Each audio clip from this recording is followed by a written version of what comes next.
Surabaya, kota yang tidak pernah tidur. Di antara gedung-gedung pencakar langit, jalanan yang tak pernah sepi, dan lampu-lampu yang menyala sepanjang malam, ada seorang perempuan muda yang berdiri di perempatan Jalan Basuki Rahmat. Namanya Yuli Andriani, 26 tahun. Wajahnya cantik nyaris sempurna, kulitnya putih bersih, hidungnya mancung, matanya tajam namun menyimpan kesedihan yang dalam. Tingginya 170 cm dengan tubuh proporsional, ideal, bagaikan model papan atas.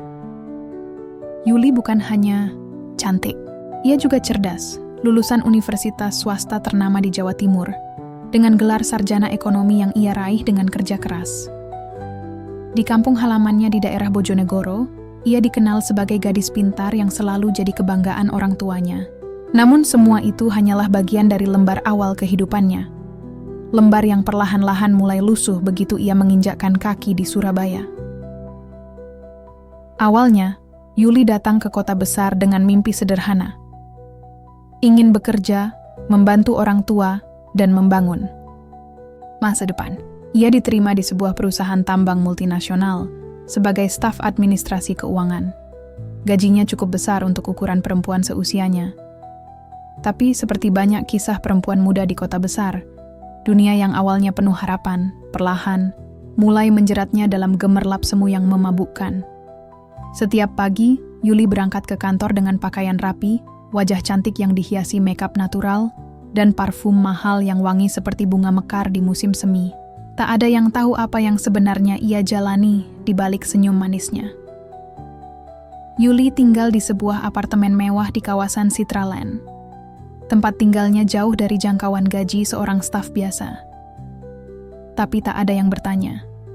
Orang-orang di sekitarnya hanya menganggap Yuli perempuan sukses yang diberkahi hidup nyaman.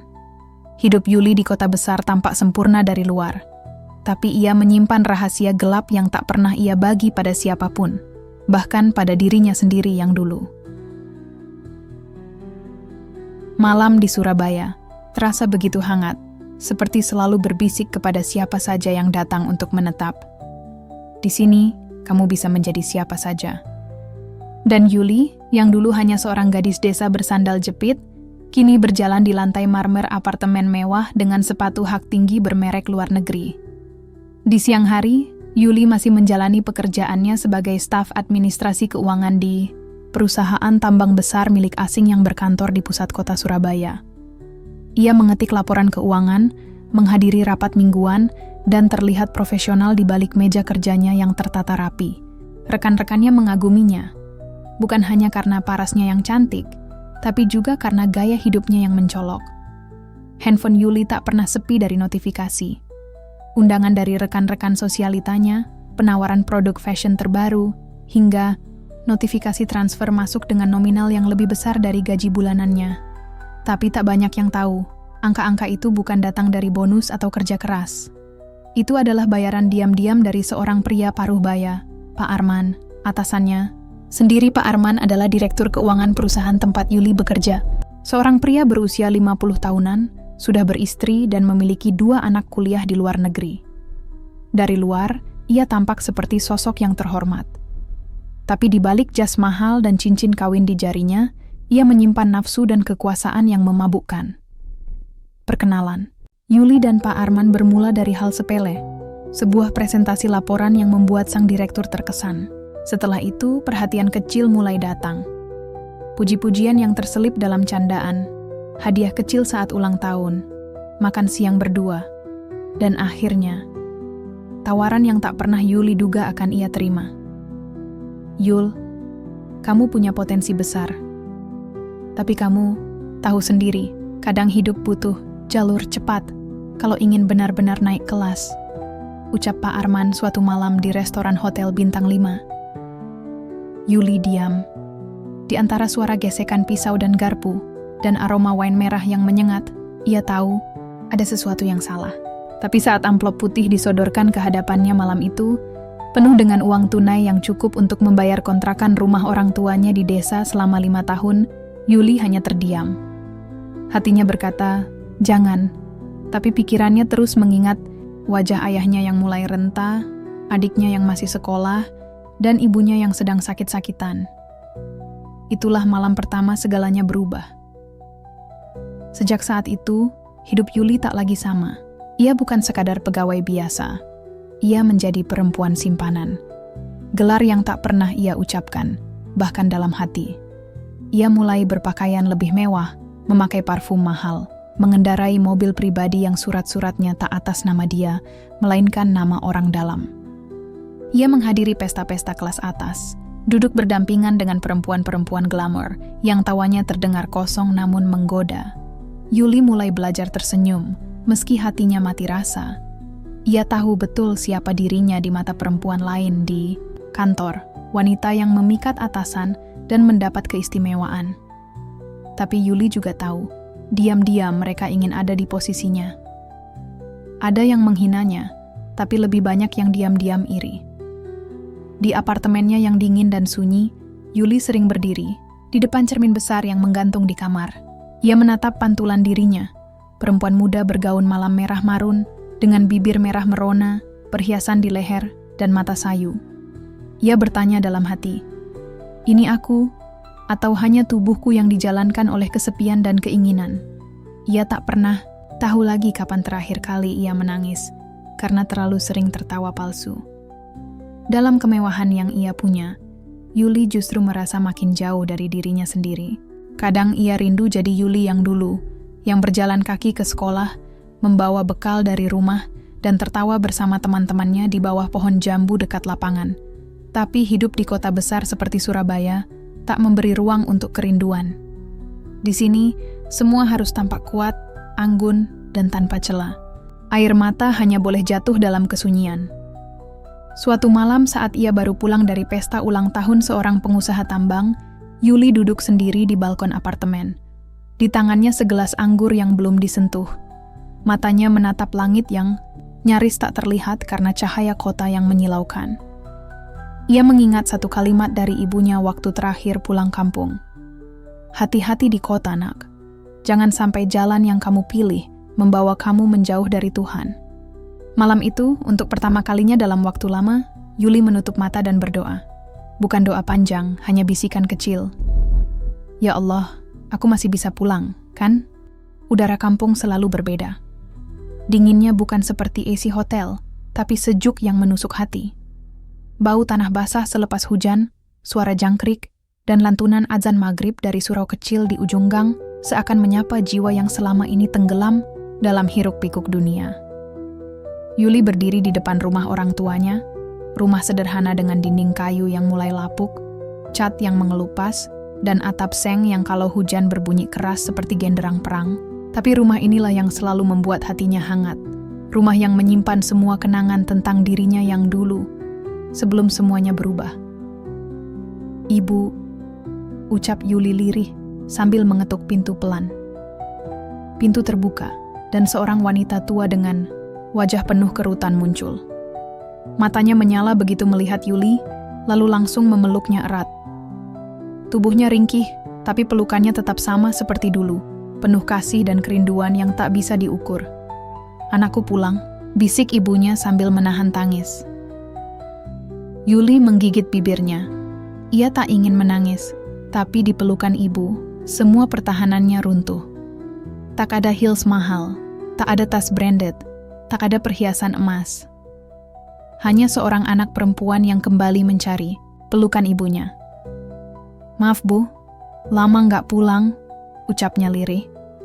Yang penting kamu pulang, Nenduk. Ibu sama bapak cuma pengen lihat kamu sehat. Tak ada yang tahu siapa Yuli sebenarnya di kota. Di kampung, ia masih dianggap sebagai anak kebanggaan. Perempuan sukses di Surabaya, kerja kantoran, sering kirim uang, dan tiap pulang selalu bawa oleh-oleh. Tetangga-tetangga memujinya, menyebutnya panutan bagi anak-anak mereka. Yuli tak pernah jujur soal kehidupannya. Ia pandai bersandiwara. Ia datang dengan pakaian sopan, tanpa makeup mencolok, mengenakan gamis panjang dan kerudung pastel. Di kampung, ia kembali menjadi Yuli yang kalem, yang lembut, yang ikut bantu ibu di dapur, dan cium tangan bapaknya sebelum tidur. Pagi-pagi, Yuli ikut menyapu halaman, mencuci piring, menanak nasi di dapur sempit yang menghitam karena asap kayu bakar. Ia menemani bapaknya ke sawah, menyapa tetangga dengan senyum lembut, dan membantu adik-adiknya membayar SPP sekolah. Semua uang yang ia kirim selama ini menjadi penyambung nyawa keluarga. Untuk beli pupuk, bayar beras, dan menambal atap bocor. Alhamdulillah. Kamu kerja di kota, Nduk, ucap bapak suatu malam, sambil menyesap teh tubruk. Kalau nggak ada kamu, mungkin sawah ini sudah dijual. Yuli hanya mengangguk. Ada gumpalan besar di tenggorokannya. Ia menatap wajah bapaknya yang mulai keriput. Tubuhnya membungkuk, tapi hatinya tetap lapang. Yuli tahu betul. Ayahnya dulu rela mengayuh sepeda belasan kilometer tiap hari demi menyekolahkan anak-anaknya. Kini, ia membalas semua itu dengan uang yang tak pernah ia ceritakan dari mana datangnya. Di malam hari, Yuli duduk sendiri di kamar lamanya, kamar kecil penuh tempelan foto masa SMA.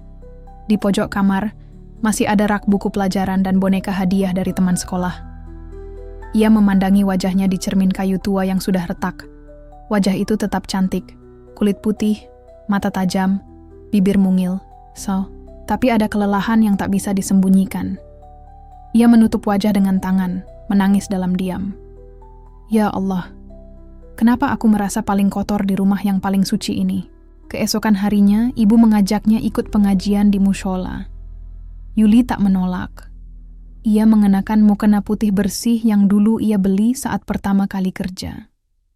Duduk bersila di barisan ibu-ibu kampung, ia mendengarkan ceramah tentang taubat dan ampunan. Tak ada dosa yang terlalu besar untuk diampuni. Tapi, sebaik-baiknya orang berdosa adalah yang mau kembali kepada Allah, ujar sang ustazah. Kata-kata itu menusuk hati Yuli. Ia menunduk. Hatinya mengerut. Ia ingin berteriak. Ia ingin menangis di depan semua orang dan berkata, "Aku bukan seperti yang kalian kira." Tapi yang keluar hanyalah air mata yang tak henti menetes. Di akhir acara, seorang anak kecil, ponakan dari tetangganya, mendekatinya. "Mbak Yuli, nanti kalau aku gede, aku pengen sukses kayak Mbak Yu. Bisa kerja di kota, bisa bantuin ibu." Yuli tersenyum. Tapi hatinya remuk. "Jangan kayak aku, nak. Jangan seperti aku yang kehilangan arah, tapi pura-pura lurus di depan semua orang." Malam itu, Yuli tidur di dipan kayu kecil, sambil memeluk ibunya. Pelukan yang membuatnya merasa aman. Pelukan yang ia rindukan. Di tengah malam, ia bermimpi menjadi gadis kecil lagi, berlari-lari di pematang sawah sambil tertawa lepas. Di dalam mimpi itu, ia masih suci. Ketika bangun, matanya masih basah. Tapi kali ini, ia tersenyum kecil. Mungkin masih ada jalan pulang. Apartemen mewah di kawasan elit Surabaya itu senyap. Hanya suara aci yang mendesis lembut, dan lampu gantung kristal yang bergoyang pelan diterpa angin dari balkon terbuka. Di sana, Yuli duduk seorang diri. Kaki jenjangnya yang terbalut dress satin menyilang anggun di ujung sofa mahal. Di meja depan, segelas wine yang tak pernah disentuhnya hanya dibiarkan menjadi pajangan. Televisi menyala menayangkan konser klasik Eropa, tapi pikirannya tak di sana. Ia baru saja kembali dari kampung 2 hari lalu. Tapi atmosfer damai desa tak mampu mengimbangi keheningan menusuk yang ia rasakan malam ini. Semua benda di sekelilingnya, meja marmer, lampu antik, tas Louis Vuitton, perhiasan emas putih di laci, adalah bukti kehidupan mewahnya. Tapi hatinya kosong. Hidupnya sempurna. Dari luar, ia tak lagi menghitung berapa banyak sepatu mahal yang ia punya.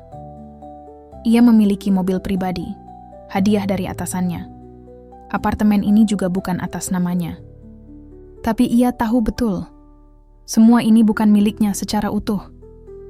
Ia hanya menyewakan dirinya, hatinya, bahkan harga dirinya, demi semua kemewahan ini. Dan atasannya, Tuan Prasetyo, adalah penyewa utamanya. Lelaki berumur 52 tahun, sudah punya istri dan 2 anak kuliah di luar negeri. Direktur perusahaan tambang tempat Yuli bekerja. Awalnya hanya hubungan profesional biasa. Yuli sekretarisnya. Lulusan perguruan tinggi dengan nilai cum laude, cerdas, cantik, dan penuh semangat. Tapi seperti banyak cerita klise, pekerjaan itu membawa mereka ke ranjang, bukan ke masa depan. Awalnya Yuli ragu.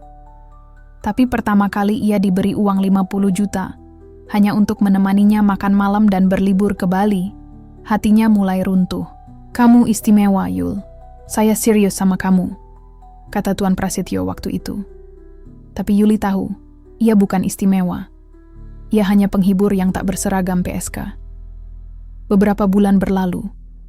Yuli terbiasa dengan liburan ke luar negeri, dinner mewah, dan pesta di hotel berbintang. Ia datang ke kantor hanya sesekali, lebih banyak menghabiskan waktu di tempat-tempat elit. Tubuhnya selalu wangi, wajahnya tak pernah tanpa makeup. Semua orang memujanya, banyak lelaki mengincarnya, tapi tak ada yang tahu bahwa ia dimiliki diam-diam. Bukan cuma satu. Selain Prasetyo, ada Riko, pebisnis properti muda dari Jakarta, kenal dari pesta. Riko tak tahu Yuli sudah dimiliki, dan Yuli tak pernah cerita. Bagi Yuli, tubuh dan waktunya adalah komoditas. Ia pandai memainkan peran. Saat bersama Riko, ia jadi manja dan lucu. Saat bersama Prasetyo, ia jadi lembut dan bijak. Ia mencintai salah satunya?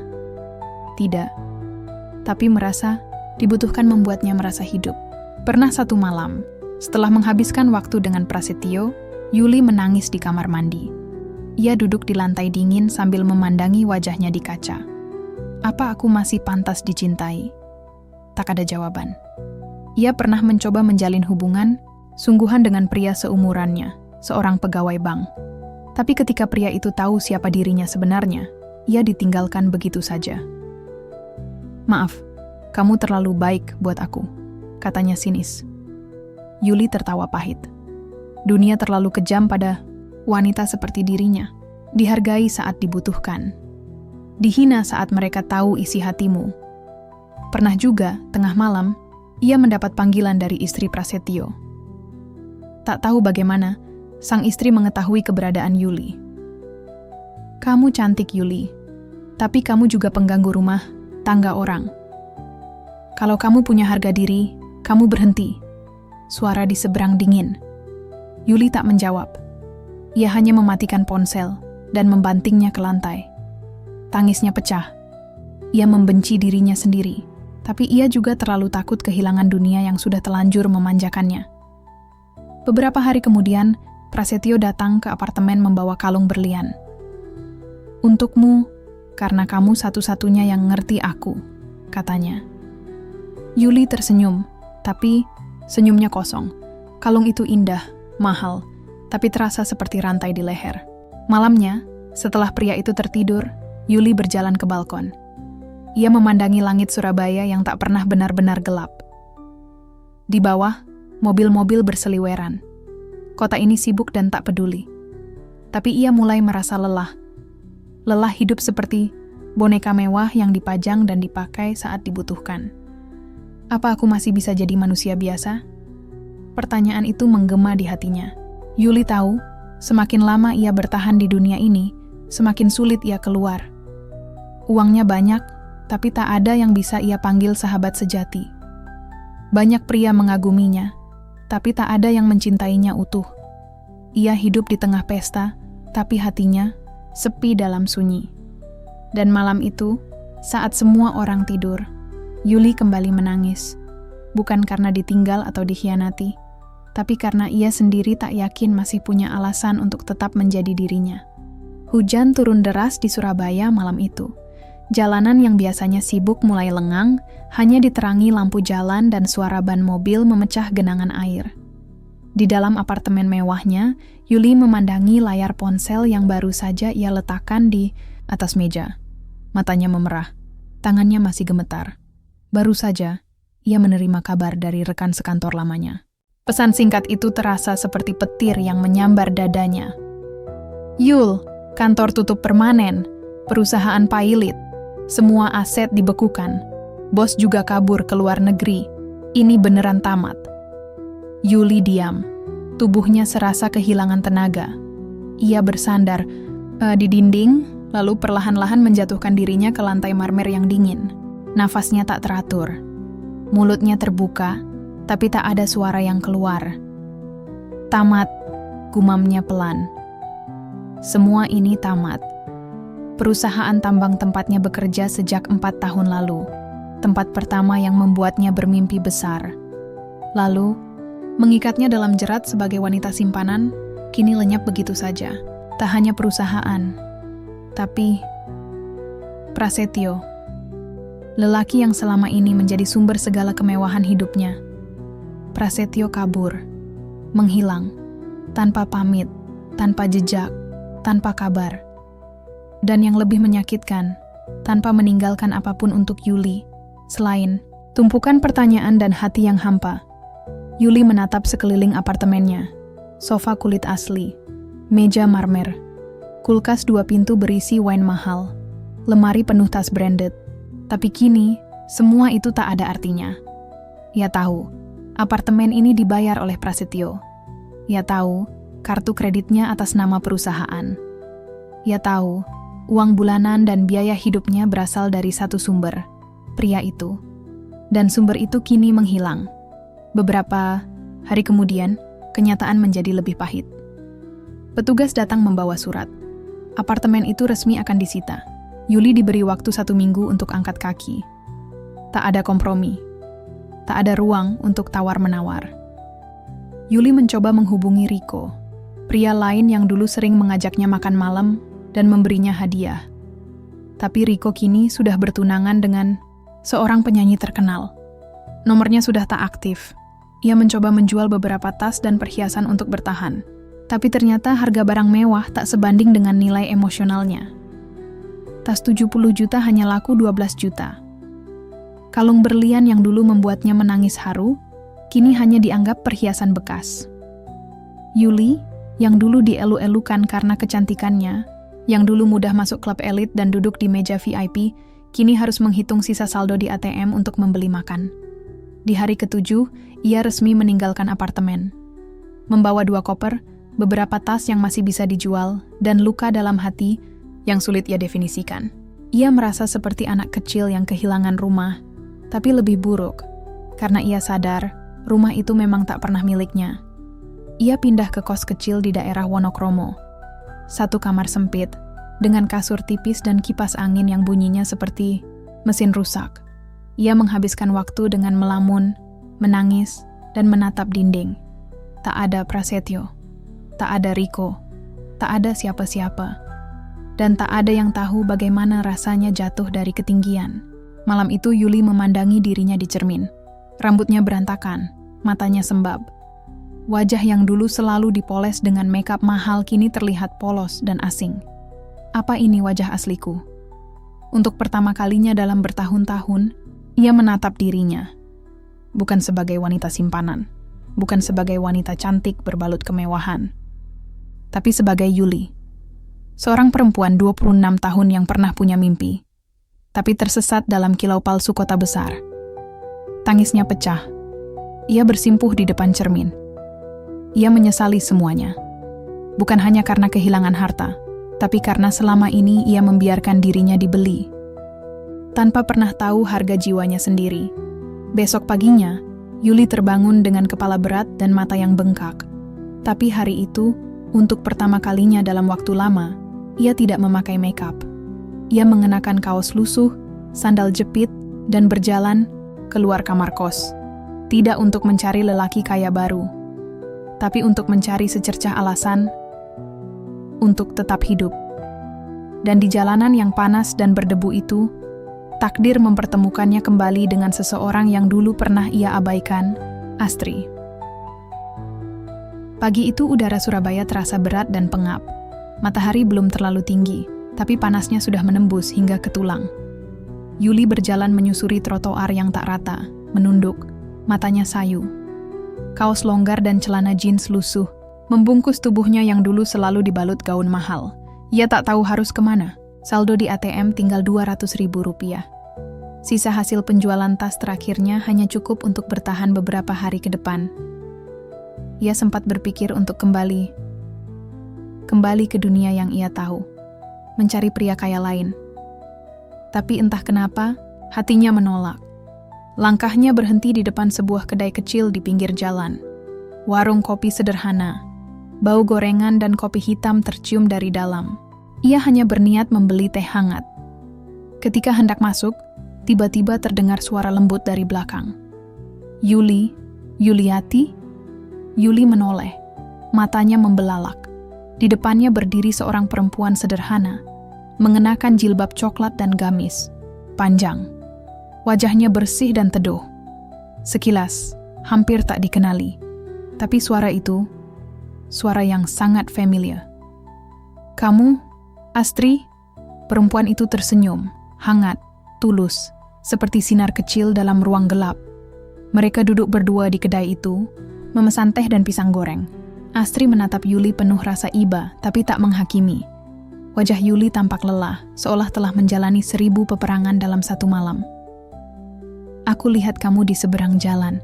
Kamu masih seperti dulu, cuma sekarang kelihatan capek banget." Yuli tak bisa menahan tangisnya. Air matanya jatuh, perlahan lalu deras. Tangannya menutup wajah. Astri menggenggam jemarinya, erat, tidak bertanya macam-macam, tidak menghakimi.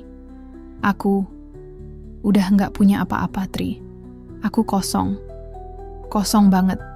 Astri mengangguk. Ia tahu rasa itu. Ia pernah berada di tempat yang sama. Dulu, Astri juga sempat terseret ke dunia malam. Hanya bedanya, ia keluar lebih cepat. Ia berhenti setelah satu peristiwa hampir merenggut nyawanya. Malam saat ia nyaris dipukul oleh tamunya yang mabuk. "Aku ngerti, Yul. Aku dulu juga begitu. Kamu ingat waktu SD aku sering sakit-sakitan? Waktu kuliah, aku kehabisan biaya. Aku kerja di bar. Aku juga pernah jadi simpanan." Yuli terkejut. "Serius, Tri?" Astri mengangguk. "Tapi waktu aku nyaris mati, aku sadar. Aku nggak mau mati dalam keadaan kotor. Aku pengen bersih.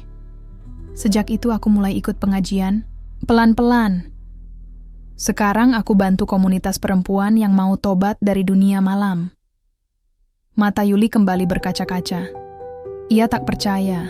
Astri yang dulu biasa saja kini terlihat damai, penuh keyakinan. Wajahnya tak mewah, tapi hatinya tampak utuh. "Kenapa aku nggak bisa kayak kamu, Tri? Kenapa aku masih terikat sama semuanya? Sama dosa, sama masa lalu?" Astri mengusap tangan Yuli. "Karena kamu belum ketemu jalan pulangmu, Yul. Tapi aku percaya setiap orang punya waktunya masing-masing." Hari itu mereka berbicara selama berjam-jam, tentang masa kecil, tentang luka yang mereka sembunyikan, tentang rasa sepi yang tak bisa dibayar oleh kemewahan. Sebelum berpisah, Astri memberikan selembar kertas kecil. "Ini alamat tempat aku bantuin kegiatan sosial. Kalau kamu mau ikut, datang aja. Kita ada pengajian, belajar bareng, dan komunitas kecil buat ngobrol tanpa takut dihakimi." Yuli menggenggam kertas itu erat-erat, seolah itu bukan sekadar alamat, tapi tali terakhir yang bisa menyelamatkannya dari jurang paling gelap. Malam itu, di kamar kosnya yang sempit, Yuli duduk di atas sajadah. Untuk pertama kalinya dalam 5 tahun, ia mencoba berdoa. Tangisnya pecah lagi. Kali ini bukan karena kehilangan harta, tapi karena ia ingin kembali ke dirinya yang dulu, kembali ke hati yang pernah ia abaikan, kembali kepada Tuhan. Hari itu, langkah Yuli terasa berat saat ia tiba di rumah sederhana di pinggir kota Surabaya. Alamat yang diberikan Astri beberapa hari lalu. Rumah itu tampak biasa, tak ada yang istimewa. Tapi bagi Yuli, tempat itu seperti gerbang tak kasat, mata menuju kehidupan baru yang belum pernah ia kenal. Ia membuka sandal, melangkah masuk. Di dalam, beberapa perempuan duduk melingkar. Tak ada yang mengenakan makeup mencolok. Tak ada tas mewah, tak ada sepatu hak tinggi. Tapi yang ada, dan begitu kuat terasa, adalah ketenangan. "Assalamualaikum." Suara Yuli gemetar. Seseorang menjawab dengan senyum hangat. "Waalaikumsalam." "Yuli, ya? Ayo, duduk, Dek." Astri menyambutnya. Ia menggandeng Yuli masuk dan duduk di tengah lingkaran perempuan-perempuan itu. Beberapa dari mereka juga punya masa lalu kelam. Ada yang mantan pemandu karaoke, ada yang dulunya penari klub malam, ada yang pernah jadi wanita simpanan pejabat. Tapi tak satu pun dari mereka memandang Yuli dengan tatapan menghakimi. Mereka bercerita, tertawa kecil, menangis bersama. Ada yang sedang belajar mengaji dari nol, ada yang masih malu-malu memakai hijab, ada yang baru kemarin lepas dari dunia malam dan masih berjuang melawan rasa ingin kembali. Yuli duduk diam, mendengar, menyerap semuanya. Di antara kata-kata mereka, ia merasa seperti menemukan potongan dirinya yang hilang selama ini. Malamnya, di kamar kos yang gelap, Yuli menghadap ke jendela. Gemerlap lampu kota masih terlihat dari kejauhan. Tapi entah kenapa, sinar itu kini tampak hampa. Ia membuka ponselnya. Ada beberapa pesan dari pria-pria lama yang dulu pernah ia lupakan. "Yul, kamu di mana sekarang? Kangen nih. Kapan bisa ketemu lagi, sayang? Gua ada proyek besar. Butuh kamu nemenin keluar kota. 2 malam aja. Bayaran gede. Kayak dulu." Yuli menggigit bibirnya. Tangannya gemetar. Uang di dompetnya tinggal 100.000. Dia belum makan malam. Pulsa habis. Kos belum dibayar. Dan godaan itu menggoda sekali. Ia hampir membalas. Hampir. Tapi kemudian ia ingat wajah Astri. Ingat pelukan seorang ibu yang dulu selalu mendoakannya.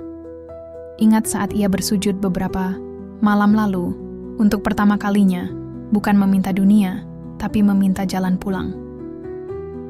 Yuli matikan ponsel. Ia menengadah ke langit-langit, lalu berbisik pada dirinya sendiri. "Aku nggak mau kembali."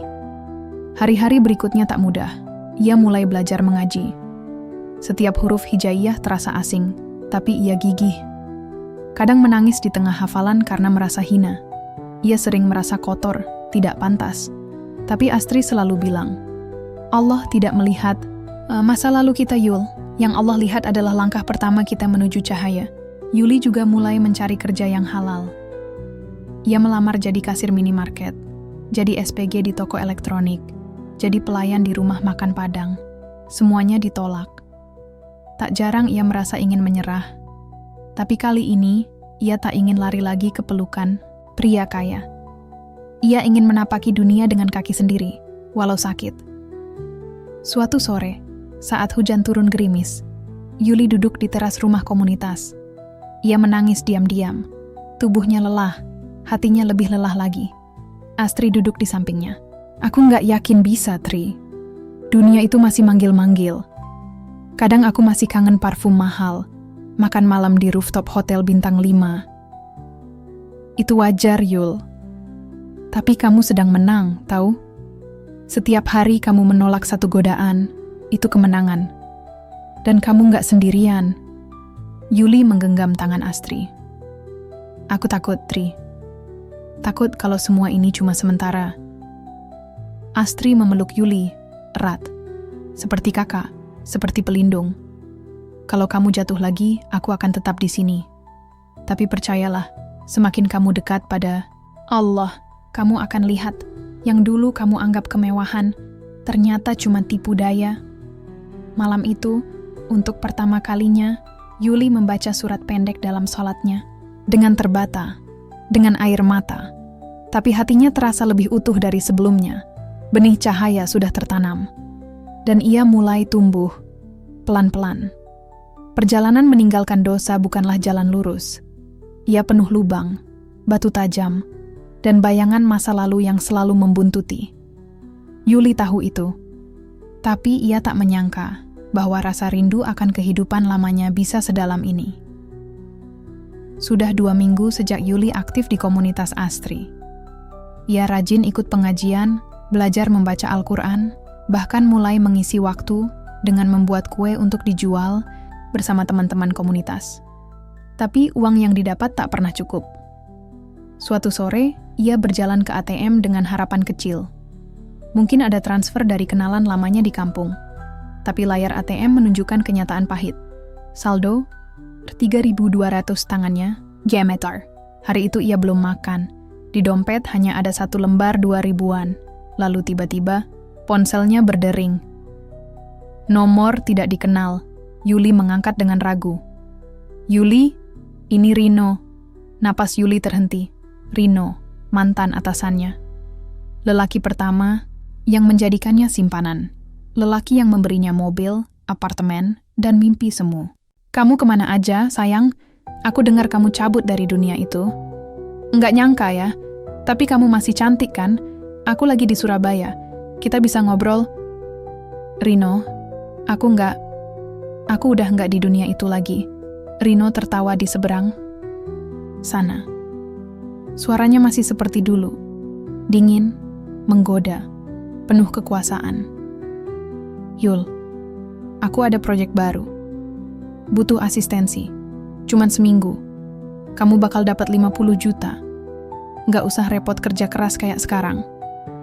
Yuli menggigit bibirnya. Matanya mulai panas. 50 juta, jumlah itu bisa melunasi utang, kos, dan bantu orang tua di kampung. Ia hampir berkata, ya. Tapi seketika, wajah Astri melintas di benaknya. Lalu doa malam-malamnya. Lalu sujudnya, yang kaku tapi tulus. Maaf Rino, aku bukan Yuli yang dulu lagi. Klik. Telepon ditutup. Yuli berdiri terpaku di depan ATM. Orang-orang lalu lalang. Dunia tetap berjalan, tapi di dalam dirinya, badai baru saja reda. Ia menang, meskipun tubuhnya gemetar, meskipun air matanya tak bisa berhenti jatuh. Namun cobaan tak berhenti. Malam berikutnya, ia pulang ke kos dalam keadaan demam tinggi. Badannya menggigil. Tak ada yang bisa ia hubungi. Ia hanya terbaring lemah di kasur tipis yang sobek di ujung. Dalam kesakitan, ia berdoa lirih. Suaranya serak. Ya Allah, jangan tinggalkan aku. Jangan biarkan aku kembali ke sana. Lalu ia tertidur. Dalam mimpi, ia melihat sosok almarhum ibunya. Wajah yang selalu mendoakannya dulu. Wajah yang pernah berkata, "Neduk, kelak, kalau kamu jauh, jangan pernah jauh dari Gusti Allah." Yuli terbangun dengan tubuh penuh keringat, tapi hatinya tenang. Keesokan harinya, Astri datang membawakannya bubur dan madu. Yuli menangis saat melihatnya. "Kamu nggak sendiri, Yul. Kita semua pernah hancur. Tapi kita juga bisa bangkit, sama-sama." Beberapa hari kemudian, Yuli memberanikan diri ikut bazar kecil komunitasnya. Ia menjual kue buatannya sendiri. Di sana, ia tak lagi malu. Ia tak peduli orang melihatnya sebagai penjual kue murahan. Baginya, itu jauh lebih mulia daripada menjual dirinya. Sore itu, seorang perempuan muda menghampirinya. "Mbak Yuli ya, aku pernah dengar cerita Mbak dari Bu Astri. Aku juga pernah kayak Mbak, tapi aku takut. Aku pengen keluar juga." Yuli memegang tangan perempuan itu erat. "Kamu nggak sendirian. Aku pernah ada di tempat kamu. Kita bisa keluar. Sama-sama." Itulah pertama kalinya Yuli menyadari. Ia bukan hanya sedang menyelamatkan dirinya, ia sedang membuka jalan bagi orang lain. Di balik semua kesulitan dan luka yang belum sembuh, benih itu mulai tumbuh. Ia belum jadi pohon rindang, tapi sudah menembus tanah keras dosa masa lalu. Dan kini, untuk pertama kalinya sejak bertahun-tahun, Yuli bisa menatap dirinya di cermin dan berkata pelan, "Aku belum sempurna, tapi aku sedang berubah." Waktu bergulir pelan. Hari-hari Yuli kini dipenuhi rutinitas sederhana. Membuat kue, belajar mengaji, menghadiri kajian di masjid kecil bersama komunitas perempuan yang senasib. Tak ada lagi jamuan mewah, parfum mahal, atau liburan ke luar negeri. Tapi dalam kesederhanaan itulah, hatinya merasa lebih damai daripada sebelumnya. Suatu pagi yang cerah, ketika Yuli sedang membantu Astri mengemas paket kue pesanan, datang seorang tamu tak terduga. Seorang ibu paruh baya, berjilbab panjang, wajahnya ramah namun berwibawa. Astri langsung berdiri dan memeluk wanita itu. "Yul, kenalin, ini Bu Harnani. Beliau pengurus lembaga sosial yang banyak bantuin para mantan pekerja malam buat rehabilitasi dan hijrah." Yuli menunduk sopan. Hatinya merasa hangat, tapi juga gugup. "Yuli," ucap Bu Harnani sambil menatapnya lembut. "Saya dengar kisahmu dari Bu Astri. Kamu kuat, Nak, dan kami kagum dengan perjuanganmu." Yuli hanya bisa tersenyum kaku. Ia merasa belum layak dipuji. Luka masa lalunya belum sembuh, dan malam-malam masih sering ia habiskan dengan menangis, diam-diam karena rasa bersalah. Lalu, tiba-tiba Bu Harnani berkata sesuatu yang membuat dunia Yuli seakan berhenti berputar. "Kami ingin memberikan satu hadiah untukmu. Kami akan berangkatkan kamu ke Tanah Suci, ke Mekah, untuk berhaji." Yuli mengerutkan dahi, matanya membelalak. Saya?" Suaranya nyaris tak terdengar. "Bu, saya ini siapa? Saya bukan orang baik." Bu Harnani tersenyum. "Justru karena itu, Allah memanggil hamba-hambanya yang sedang mencari jalan pulang. Dan kamu, Yuli, kamu sedang berjuang. Kami percaya kamu pantas mendapatkan ini." Yuli terisak. Ia tak sanggup bicara. Tangisnya pecah. Ia sujud di lantai. Air matanya tumpah bukan karena sedih, tapi karena tak percaya bahwa Tuhan yang selama ini ia khianati, ternyata masih menyayanginya begitu besar. "Ya Allah, benarkah ini darimu?" Lirihnya dalam sujud penuh haru. Beberapa minggu kemudian, semua persiapan haji berjalan cepat. Dokumen selesai. Paspor keluar. Nama Yuli terdaftar di daftar jamaah. Semua biaya ditanggung. Ia bahkan diberikan pendamping rohani untuk membimbingnya secara spiritual sebelum berangkat. Setiap malam sebelum tidur, Yuli menangis. Bukan karena takut, melainkan karena malu. "Aku belum pantas ke rumahmu, ya Rob, tapi engkau memanggilku." Suatu malam, ia membuka koper kecil yang diberikan panitia. Di dalamnya, selembar mukena putih bersih, Al-Quran kecil bersampul emas, dan sepasang sandal jemaah.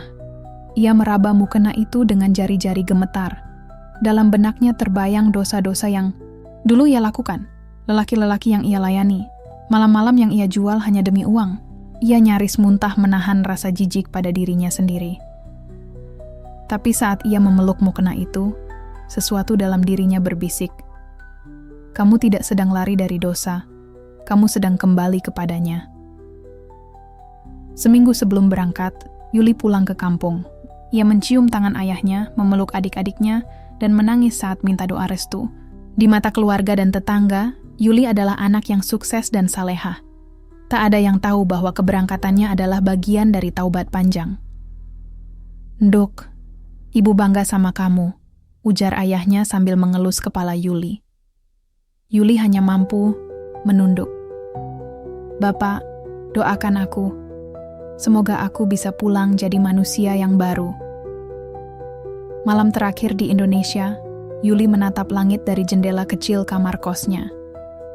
Ia berbisik pelan, "Aku siap ya Allah. Bawalah aku ke rumahmu. Jangan lepaskan aku dari jalan ini." Dalam benaknya, ia tahu, perjalanan ke Tanah Suci bukan akhir, tapi awal. Awal dari hidup yang benar-benar baru. Awal dari sebuah jiwa yang ingin dilahirkan kembali, dalam sujud, dalam doa, dalam air mata. Dan di sana, di tanah gersang penuh berkah itu, akan lahir seorang Yuli yang berbeda.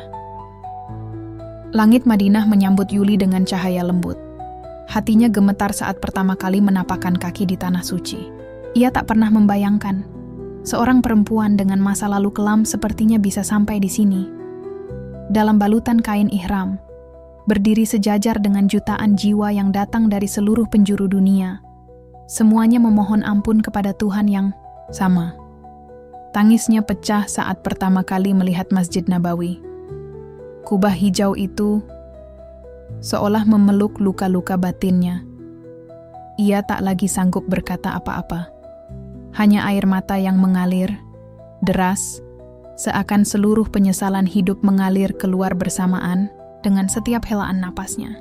"Ya Rasulullah," bisiknya pelan, "aku datang dengan membawa dosa dan harapan. Ampuni aku, tuntun aku."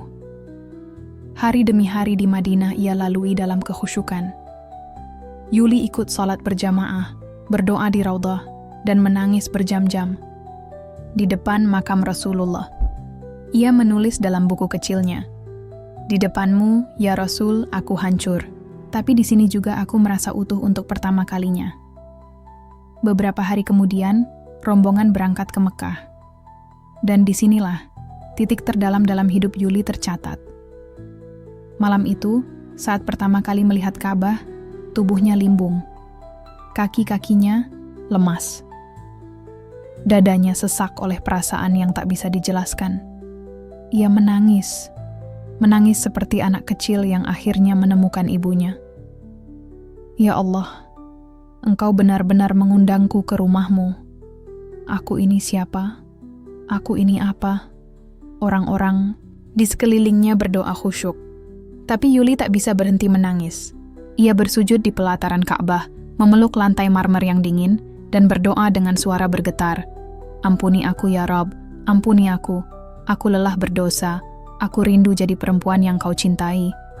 Tawaf, sa'i, wukuf, semuanya ia jalani dengan air mata yang tak berhenti. Di padang Arafah, di tengah terik matahari yang membakar, ia berdiri menengadah ke langit. "Ya Allah, ini aku, perempuan yang dulu menjual tubuhnya demi dunia, perempuan yang menghina kehormatannya, sendiri, tapi di sini, aku menyerahkan semua, seluruh hidupku, seluruh masa laluku." Tangannya menengadah tinggi, suaranya pecah. Dan saat itu, langit Arafah terasa sangat dekat. "Aku tidak punya apa-apa ya Allah, kecuali air mata dan kesungguhan untuk berubah." Malam setelah wukuf, Yuli tidak bisa tidur. Di kamar hotelnya, ia menulis surat untuk dirinya sendiri. "Yuli, kamu sudah sampai di titik ini. Jangan kembali. Jangan biarkan setan memelukmu lagi. Kau sudah menapaki jalan taubat. Pegang erat. Jangan lepas. Walau nanti kamu kembali ke dunia nyata yang penuh godaan, jangan lupakan rasa yang kamu rasakan di depan Ka'bah tadi. Jangan lupakan air mata Arafah. Jangan lupakan janji malam ini." Ia mencium Al-Quran kecilnya, lalu bersujud lama sekali. Tak ingin bangun. Tak ingin waktu berjalan. "Ya Allah, pegang tanganku. Kalau nanti aku lelah, peluk aku lagi."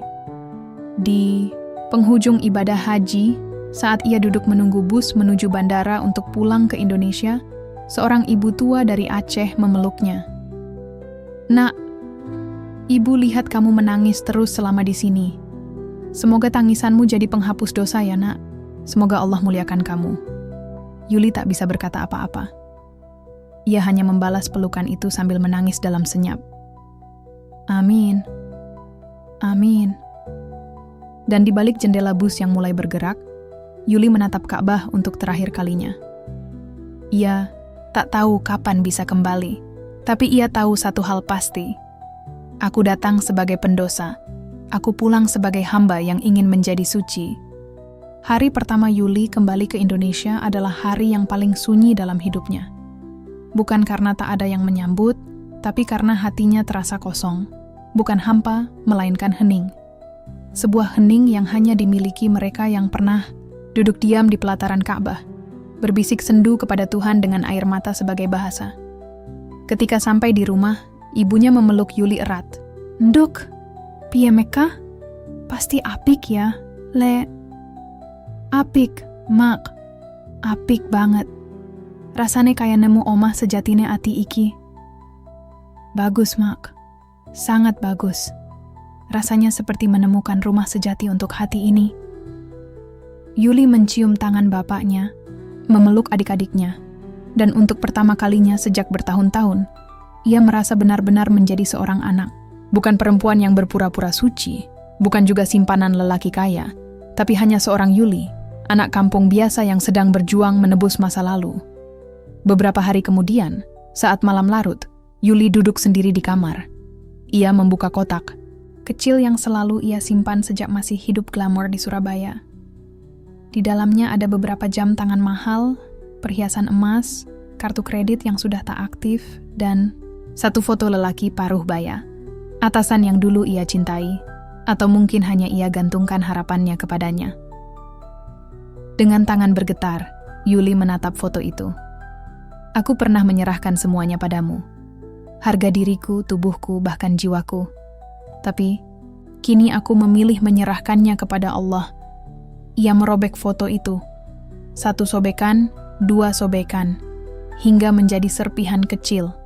Lalu ia membakar semua itu di halaman rumah. Seketika tangisnya pecah. Ya Allah, aku janji. Aku gak akan balik ke hidupku yang dulu. Tolong jaga aku.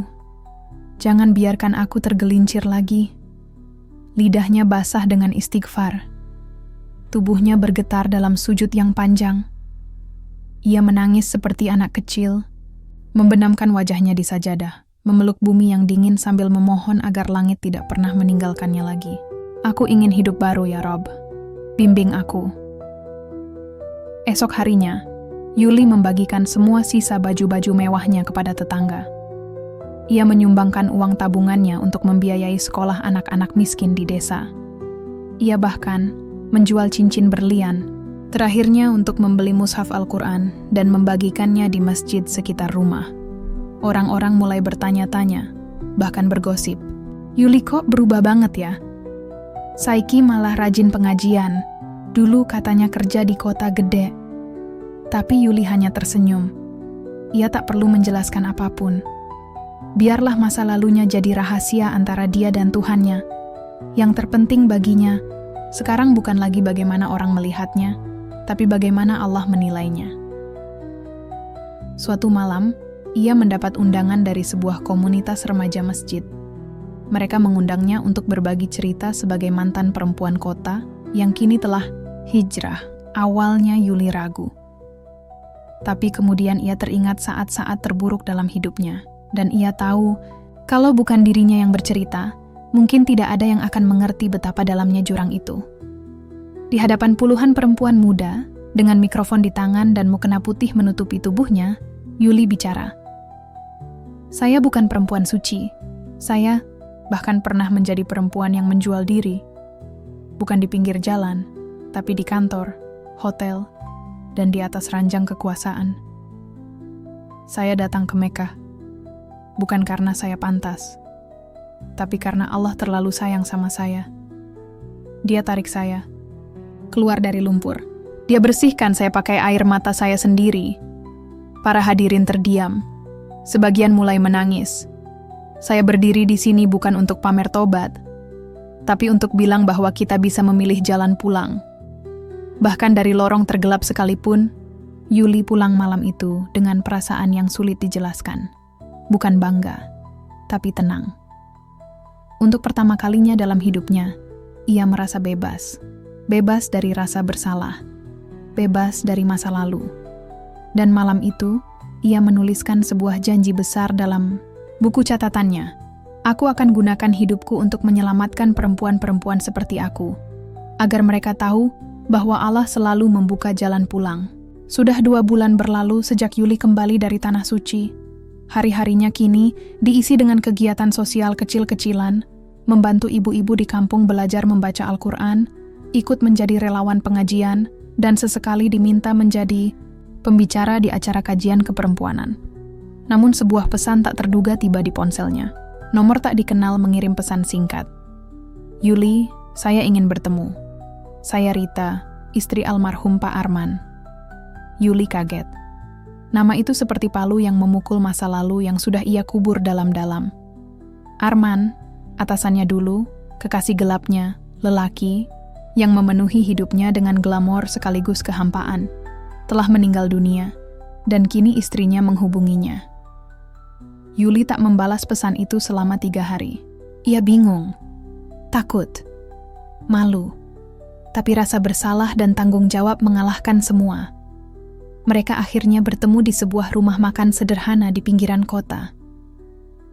Rita datang dengan penampilan tenang, mengenakan kerudung biru muda. Usianya sekitar 40-an, wajahnya lembut namun matanya menyimpan duka yang tak bisa dibohongi. Aku tidak datang untuk marah. ucap Rita setelah beberapa menit hening. Yuli menunduk. Saya minta maaf. Saya tahu saya salah. Rita menarik napas panjang. Kita sama-sama korban dari lelaki yang tak bertanggung jawab. Yuli menatap Rita. Tak menyangka ia akan mendengar kata-kata sebijak itu. Rita melanjutkan. Sebelum Arman meninggal, dia menulis surat wasiat. Salah satu permintaannya adalah agar sebagian hartanya digunakan untuk hal-hal yang bisa menenangkan hatinya. Dan saat aku tahu kamu mendaftar haji, diam-diam aku bantu melunasi kekurangannya. Bukan karena aku baik, Yul, tapi karena aku ingin melepaskan semua luka. Yuli tertegun. Jadi, biaya tambahan itu, Rita mengangguk. Dari aku. Aku tahu, mungkin kamu marah atau malu, tapi aku melihat kamu berubah. Dan itu lebih dari cukup untukku. Air mata Yuli mengalir. Bu Rita, saya tak pernah berharap dimaafkan.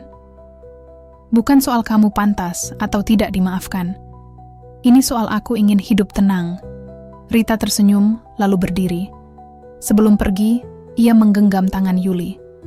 Teruskan hidupmu, Yuli. Jadikan luka ini jadi cahaya untuk orang lain. Yuli tak bisa membalas apapun selain tangis dan pelukan yang tulus. Hari itu, ia sadar, jalan menuju pengampunan bukan hanya lewat doa di tanah suci, tapi juga lewat keberanian manusia saling memaafkan. Sudah setahun berlalu sejak Yuli pulang dari tanah suci. Wajahnya semakin teduh, auranya berubah. Bukan lagi seperti wanita yang dulu hidup di antara gemerlap dunia malam. Ia kini tinggal di kampung halaman, menempati rumah kecil sederhana yang dibelinya dari sisa tabungan dan hasil jual perhiasan. Ia menolak segala kemewahan dari masa lalu. Setiap pagi, Yuli membuka warung kecil di depan rumah. Bukan karena ia mau kekurangan, tapi karena ingin mandiri dan dekat dengan warga. Warung itu bukan sekadar tempat jualan, tapi menjadi ruang berbagi cerita tentang kehidupan, tentang harapan, tentang luka yang tak selalu harus dibalas dengan luka. Namanya mulai dikenal di sekitar sebagai Yuli Haji. Bukan dengan cibiran, tapi dengan penuh hormat. Bahkan bunyai dari pesantren setempat beberapa kali mengajaknya mengisi kajian perempuan. Namun titik balik terbesarnya datang ketika lembaga dakwah lokal mengundangnya menjadi pembicara di acara Hijrah dan Harapan yang disiarkan di salah satu kanal YouTube Islami. Di acara itulah, untuk pertama kalinya, Yuli membuka kisah hidupnya secara utuh. Tanpa tangisan, tanpa malu, hanya keteguhan dan keikhlasan. Saya bukan perempuan suci. Saya pernah jatuh sangat dalam. Menjadi simpanan, menjalani hidup palsu, tertawa saat hati saya hampa. Saya pernah lupa siapa saya, dan kepada siapa saya akan kembali. Tapi Allah tidak meninggalkan saya. Ia menceritakan tentang pertemuannya dengan Astri, tentang kehancuran setelah perusahaannya bangkrut, tentang keputusannya meninggalkan segalanya, dan tentang perjalanan hajinya yang mengubah segalanya. Saya berhaji bukan karena kaya, tapi karena ada orang yang justru pernah saya lukai, memaafkan dan membantu saya diam-diam. Saat itulah saya sadar, tidak semua balasan datang dalam bentuk azab. Kadang, balasan datang dalam bentuk ampunan yang membuat kita malu, dan akhirnya tunduk. Video itu viral, bukan karena kisah sensasinya, tapi karena kejujurannya. Setelah itu, Yuli mulai diundang ke banyak tempat. Ia tak lagi hanya dikenal sebagai Yuli yang berhaji, tapi Yuli yang bangkit dari kelam dan memilih menjadi cahaya bagi sesama perempuan. Ia mendirikan komunitas kecil bernama Langkah Baru, berisi para perempuan yang ingin keluar dari dunia malam, korban broken home, janda muda, bahkan remaja putri yang sempat ingin bunuh diri. Yuli tak menggurui mereka. Ia hanya berbagi cerita. Ia tak menceramahi mereka. Ia hanya menemani. Dan dari sanalah sinar kecil menyebar dari kampungnya, ke kota, ke provinsi, bahkan ke luar negeri lewat media sosial. Di akhir salah satu sesi mentoringnya, seorang gadis muda bertanya lirih, "Mbak Yuli, apa nggak malu menceritakan semua itu?" Yuli tersenyum, matanya berkaca-kaca. "Kalau saya nggak jujur, nanti kalian kira saya sempurna. Padahal saya ini bekas luka. Tapi luka yang sudah sembuh bisa jadi pelajaran buat yang lain. Yuli menatap langit, tenang. Di balik langit yang kelam pernah ia lintasi, kini ada cahaya yang tak lagi menyilaukan, tapi menuntunnya. Ia tak lagi mencari cinta laki-laki. Ia tak lagi mengejar validasi dunia. Ia hanya ingin satu hal, menjadi alasan bagi satu perempuan lain untuk tidak menyerah.